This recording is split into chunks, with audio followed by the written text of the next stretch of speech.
নমস্কার বন্ধুরা, tasty food কিচেনে তোমাদের স্বাগত। আজকে আমি রান্না করব চিকেন মহারানি। চিকেন মহারানিটাই করব, কিন্তু বাট এর মধ্যে শুধু ওই ফ্রেশ ক্রিম আর বাটারটা কিন্তু শুধু থাকবে না, বাকি সব কিছুই যেভাবে করে সেভাবেই করব। দেখো, তার জন্য আমি প্রথমে আলু ভেজে নিলাম লাল লাল করে।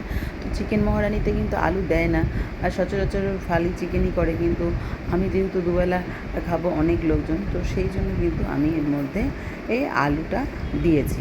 তো দেখো, প্রথমে আলু ভাজার পরে আলু ভাজার তেলের মধ্যে আমি আদা, রসুন আর লঙ্কা ভালো করে গ্রেট করে রেখেছিলাম, সেটা দিয়ে নাড়াচাড়া করে নিলাম। আর দিয়ে দিলাম 2 চামচ ভালো ঘি, দিয়ে বেশ করে ভালো করে একটু নাড়াচাড়া করব বেশ 5 মিনিট টাইম ধরে, যতক্ষণ না আদা রসুনের গন্ধ যায় ততক্ষণ। তারপরে ধুয়ে রাখা চিকেনগুলো পরপর দিয়ে দিলাম। তোমরা চিকেনের পরিমাণ থেকে বুঝতেই পারছো বন্ধুরা, চিকেনের পরিমাণটা অনেকটা বেশি।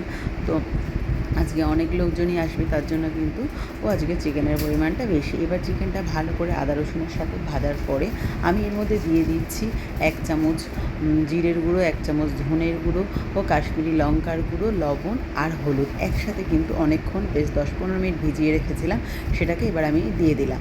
দিয়ে দেওয়ার পরে দেখো, একদম চপারে খুব কুচি কুচি করে কেটে রাখা পেঁয়াজ সেটা দিয়ে দিলাম 1 বাটি। 1 বাটি মানে এখানে 3টে বড় বড় সাইজের পেঁয়াজ ছিল। বেশ করে এবার পেঁয়াজ দিয়ে নাড়াচাড়া করার পরে দিয়ে দিলাম 2টো বড় বড় টমেটো গ্রেট করে।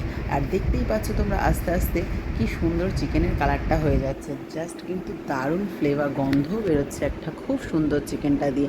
আর চিকেনটা আমার দেখলে প্রথমে যে কড়াই করছিলাম সে কড়াই ধরছিল না, নাড়তে পারছিলাম না, তার জন্য আমি আবার বড় কড়াই বার করে কিন্তু চিকেনটা সেই বড় কড়াইয়ের মধ্যে করছি।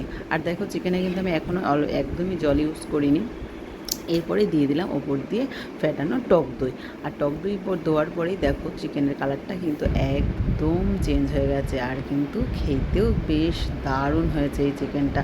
আর দিয়ে দিলাম এবার ভেজে রাখা আলুটা, দিয়ে বেশ একটু নাড়াচাড়া করার পরে, মানে আমার মাংসটা অনেকক্ষণ ধরে আমি চিকেনটা কিন্তু কষাচ্ছিলাম, কষানোটা খুব ভালোই হয়ে গেছে।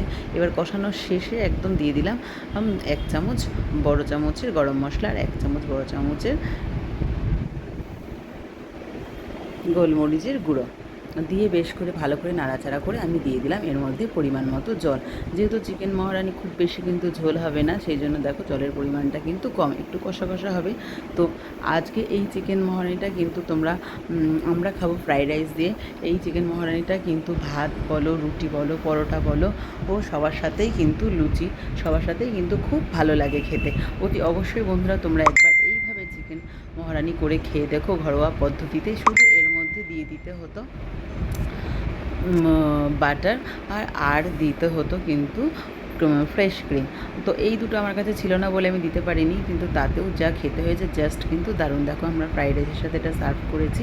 অতি অবশ্যই তোমরা একবার করে খেও, আর কেমন লেগেছে আমাকে কমেন্টে জানিও। ফেসবুকে দেখলে ফলো করে দিও, ইউটিউব থেকে দেখলে সাবস্ক্রাইব করে দিও।